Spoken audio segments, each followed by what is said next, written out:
is why we are here. That's why I'm here. I never intended to go into politics, but it became abundantly clear to me, as I started to make up some of the holes in my own education growing up, that our country was headed down a dangerous path.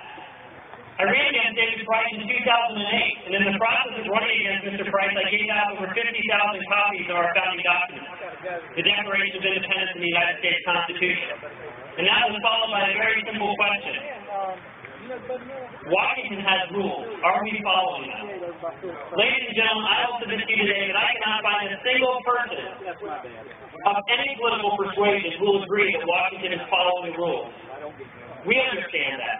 We see what happens when government grows strong enough to ostensibly give us everything we need, but in the process powerful enough to take from us everything we have. Our freedom to do well by doing good, to create jobs and businesses, to grow our own prosperity. That is what is at stake.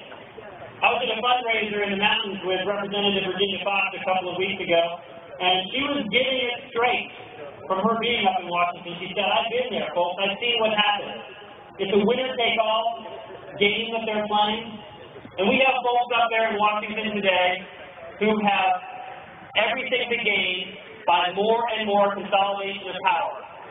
And if we don't take this ship back, if we don't make a significant change in our principle and philosophy of government in 2010, our children are not going to have a future in this country. That is why we are here today. I thank you very much for being here. My respect for the Second Amendment, honestly, is something that I kind of grew into gradually. My background is in medicine, and when I was going through surgical residency, I spent most of my time seeing bullets in places they weren't supposed to be. I was raised in a house with parents who loved me, but they never had guns around. They taught me guns were bad. Guns hurt people. Stay away from them.